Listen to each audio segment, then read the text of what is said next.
نحمدہ و نصلی علی رسولہ الکریم اما بعد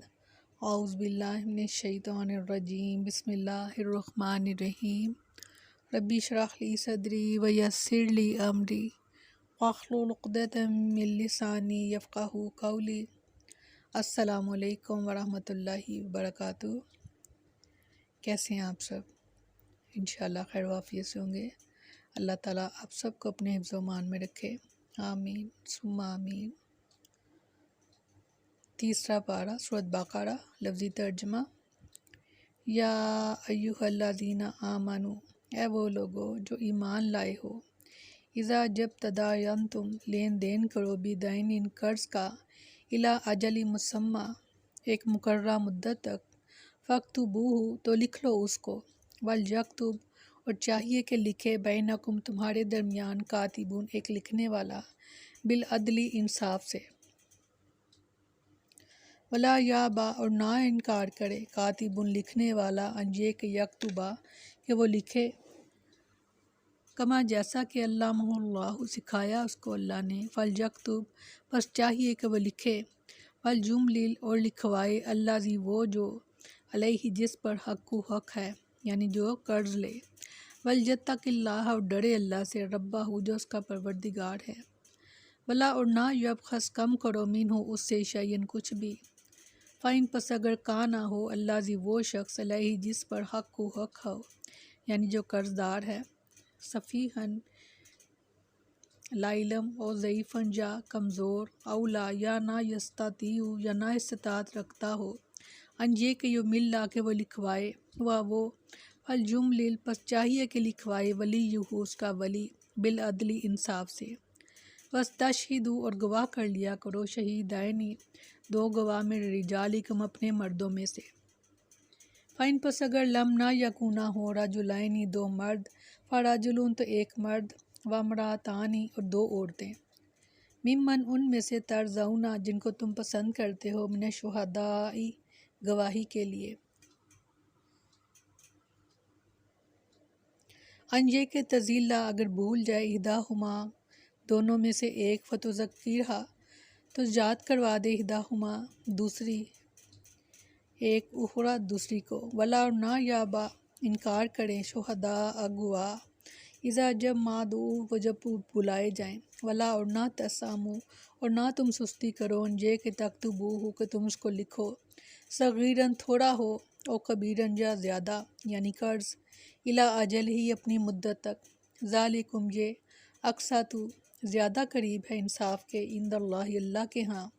واقوام اور زیادہ بہتر ہے، لشہادۃ گواہی کے لیے، وادنا اور زیادہ بہتر ہے، اللہ کہ نہ تم ترتابو شک میں پڑو، الا مگر، ان یہ کہ تکونا ہو، تجارت حاضرتن حاضر یعنی کہ تدیرونہا کہ تم اس کو لکھو، بینکم آپس میں، فلیسا پس نہیں ہے، علیکم تم پر، جناح کوئی بھی گناہ، اللہ یہ کہ نہ تکتبوہا کہ تم اس کو نہ لکھو،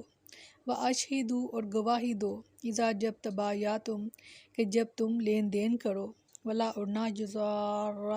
تکلیف دیا جائے، کاتب لکھنے والا، ولا شہید اور نہ ہی گواہ، وَإِنْ اور اگر تفعلوا تم ایسا کرو گے، فَإِنَّهُ تو پس بے شک وہ، فسوق گناہ ہے، بکم تمہارے لیے، واتقوا اللہ اور ڈرو اللہ سے، وَيُعَلِّمُكُمُ اللَّهُ اور سکھاتا ہے تم کو اللہ، واللہ اللہ بکل شیء علیم ہر چیز کا جاننے والا ہے، سبحان اللہ۔ فرمایا اے لوگو جو ایمان لائے ہو، جب آپس میں ایک مقرر مدت تک قرض کا لین دین کرو تو اسے لکھ لو، اور ایک لکھنے والا تمہارے درمیان انصاف کے ساتھ لکھے، اور کوئی لکھنے والا اس سے انکار نہ کرے کہ لکھے جیسے اللہ نے اسے سکھایا ہے، سو اسے لازم ہے کہ لکھ دے، اور وہ شخص لکھوائے جس کے ذمہ حق یعنی قرض ہو، اور اللہ سے ڈرے جو اس کا رب ہے، اور اس میں سے کچھ بھی کم نہ کرے، پھر اگر وہ شخص جس کے ذمہ حق قرض ہے بے سمجھ یا کمزور ہے، یا وہ طاقت نہیں رکھتا کہ خود لکھوائے، تو اس کا ولی انصاف کے ساتھ لکھوا دے، اور اپنے مردوں میں سے دو گواہوں کو گواہ بنا لو، پھر اگر دو مرد نہ ہوں تو ایک مرد اور دو عورتیں، ان لوگوں میں سے جنہیں تم گواہوں میں سے پسند کرتے ہو، اس لیے کہ دونوں سے ایک اگر بھول جائے تو ان میں سے ایک دوسری کو یاد دلا دے، اور گواہ جب بھی بلائے جائیں انکار نہ کریں، اور اس سے مت اکتاؤ کہ وہ چھوٹا معاملہ ہو یا بڑا، کیسے اس کی مدت تک لکھو۔ یہ کام اللہ کے نزدیک زیادہ انصاف والا اور شہادت کو زیادہ درست رکھنے والا ہے، اور زیادہ قریب ہے کہ تم شک میں نہ پڑو، مگر یہ کہ نقد سودا ہو جسے تم آپس میں لیتے دیتے ہو تو تم پر کوئی گناہ نہیں کہ اسے نہ لکھو، اور جب آپس میں خرید و فروخت کرو تو گواہ بنا لو، اور نہ کسی لکھنے والے کو تکلیف دی جائے اور نہ کسی گواہ کو، اور اگر ایسا کرو گے تو بلا شبہ یہ تم میں بڑی نافرمانی ہے، اور اللہ سے ڈرو، اور اللہ تمہیں سکھاتا ہے، اور اللہ ہر چیز کو خوب جاننے والا ہے۔ بے شک بے شک اس آیت کو آیت الدین کہا جاتا ہے، اور یہ قرض کے قرآن کی سب سے لمبی آیت ہے الحمدللہ۔ یہ ایک آیت تھی جو میں نے ترجمہ کیا، اس کو آیت دین کہتے ہیں، یعنی قرض کے بارے میں جو لین دین کا معاملہ ہے قرض کا، اس کے بارے میں یہ آیت ہے، اور اس میں ادھار یا قرض کے معاملے کے احکام بیان ہوئے ہیں۔ اللہ تعالیٰ نے اپنے مومن بندوں کو تعلیم دی ہے کہ جب وہ بذریعہ قرض لین دین کریں تو اسے لکھ لیا کریں، اس لیے کہ قرض کی مقدار، اس کی ادائیگی کا وقت اور گواہیوں کو ریکارڈ میں لانے کا اس سے بہتر کوئی ذریعہ نہیں۔ قرض کے لین دین کو لکھنے کا حکم اس لیے دیا گیا ہے کہ کوئی اس کا انکار نہ کر سکے یا بھول نہ جائے۔ اس آیت کریمہ سے مندرجہ ذیل فوائد حاصل ہوتے ہیں۔ پہلا، قرض کے لین دین ذریعے جو ہے لین دین وہ جائز ہے۔ دوسرا، قرضوں کے تمام لین دین میں مدتوں کی تحدید بہتر ہے، یعنی مقرر کر لیا جائے کہ یہ میں قرض کب لوٹاؤں گا یا لوٹاؤں گی، اور قرض دیتے یا لیتے وقت لکھ لینا بہتر ہے۔ لکھنے والا عدل اور انصاف کے ساتھ لکھے اور قرابت یا عداوت سے متاثر نہ ہو، یعنی لکھنے والا اپنی طرف سے کوئی ایسی بات نہ کرے جو کسی کی محبت میں یا کسی کے ساتھ دشمنی کے معاملے میں وہ اس کو عدل سے نہ لکھے۔ یہ ضروری ہے کہ لکھنے والا انصاف کے تقاضوں کو جانتا ہو اور خود بھی صفت عدل سے متصف ہو۔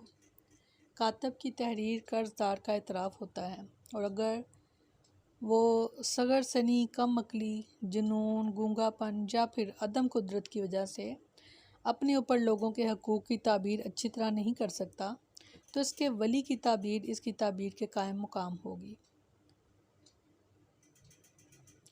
قرض دار جب لوگوں کے حقوق کے کاتب کو لکھائے تو اللہ سے ڈرے اور ان کے حقوق اور شروط قیود میں کمی یا زیادتی نہ کرے۔ خرید و فروخت اور لین دین میں گواہ مقرر کرنا بہتر ہے۔ گواہ 2 مرد یا 1 مرد اور 2 عورتیں ہوں گی۔ گواہی یقینی بات پر ہو، شک پر نہیں۔ جب گواہ کی ضرورت پڑے تو اسے انکار نہیں کرنا چاہیے۔ کاتب اور شاہد کو کسی کے نقصان کا سبب نہیں بننا چاہیے۔ اسی طرح اصحاب معاملہ کو بھی کاتب اور شاہد کے نقصان کا سبب نہیں بننا چاہیے، یعنی بار بار گواہ کو یا پھر لکھنے والے کاتب کو تنگ کیا جائے اور بار بار ان کو بلایا جائے، یا پھر جب وہ بلائے لکھوانے والا تو انکار کر دیں آنے سے گواہ یا لکھنے والا، تو یہ دونوں باتیں نہیں ہونی چاہیے۔ سیدنا عبداللہ بن مسعود رضی اللہ عنہ بیان کرتے ہیں کہ رسول اللہ صلی اللہ علیہ وسلم نے فرمایا، یقیناً کوئی چیز ادھار دینا نصف صدقے کے برابر ہے۔ سبحان اللہ۔ سیدنا ابو ہریرہ رضی اللہ عنہ بیان کرتے ہیں کہ رسول اللہ صلی اللہ علیہ وسلم نے فرمایا، جو شخص لوگوں کے اموال ادائیگی کے ارادے سے لے تو اللہ تعالیٰ اس کی طرف سے ادا فرما دیں گے، اور جو ہلاک کرنے کے ارادے سے لوگوں سے اموال لے تو اللہ تعالیٰ بھی اسے ہلاک کر دیں گے۔ استغفر اللہ، استغفر اللہ۔ یعنی قرض کو لیتے ہوئے اگر جس کا ارادہ واپسی کا ہے تو اللہ تعالیٰ اس کی مدد کر دیں گے، اور جس کا لیتے ہوئے قرض اگر اس کی نیت خراب ہے کہ میں نے کون سا واپس کرنا ہے، تو پھر بہت بڑی وعید ہے اس کے لیے کہ پھر اللہ تعالیٰ بھی اسے ہلاک کر دیں گے۔ استغفر اللہ۔ سیدنا ابو ہریرہ رضی اللہ عنہ بیان کرتے ہیں کہ رسول اللہ صلی اللہ علیہ وسلم نے فرمایا،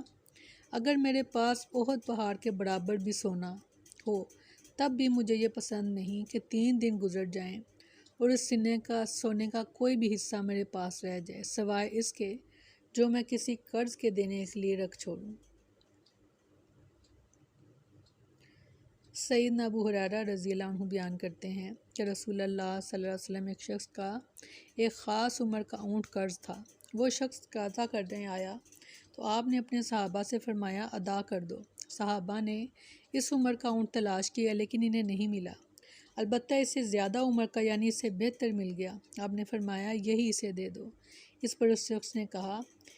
کہ آپ نے مجھے پورا حق دے دیا، اللہ تعالیٰ آپ کو بھی پورا بدلہ دے۔ پھر نبی صلی اللہ علیہ وسلم نے فرمایا تم میں سب سے بہتر وہ ہے جو قرض ادا کرنے میں اچھے ہوں۔ سیدنا ابو موسیٰ اشعری رضی اللہ عنہ بیان کرتے ہیں کہ رسول اللہ صلی اللہ علیہ وسلم نے فرمایا 3 آدمی ایسے ہیں کہ وہ اللہ تعالیٰ سے دعا کرتے ہیں لیکن اللہ تعالیٰ ان کی دعا قبول نہیں فرماتے۔ ایک وہ آدمی جس کی بیوی برے اخلاق والی ہو اور وہ یعنی حیا والی نہ ہو اور وہ اسے طلاق نہ دے۔ دوسرا وہ شخص جس نے کسی کو قرض دیا اور اس پر کسی کو گواہ نہ بنایا، یعنی اگر فتنہ اور فساد کا خطرہ ہو تو گواہ بنانا ضروری ہے۔ اور تیسرا وہ شخص جس نے کسی بے وقوف اور بے سمجھ آدمی کو اس کا مال دیا، حالانکہ اللہ تعالیٰ نے فرمایا ہے اور سورۃ نساء میں اور بے سمجھ کو اپنا مال نہ دو۔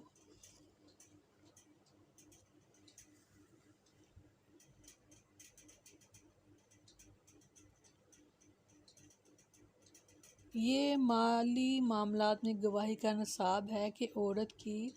عقل کی کمی کی وجہ سے 2 عورتوں کو ایک مرد کے قائم مقام قرار دیا گیا ہے۔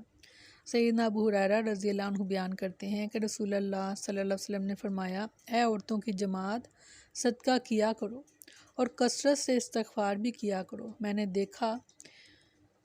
کہ جہنم میں اکثریت عورتوں کی تھی۔ ایک عقل مند عورت نے عرض کی اے اللہ کے رسول وجہ کیا ہے؟ جہنم میں ہماری اکثریت کیوں تھی؟ فرمایا اس لیے کہ تم بہت لعنت بھیجتی ہو اور خاوند کی نافرمانی کرتی ہو۔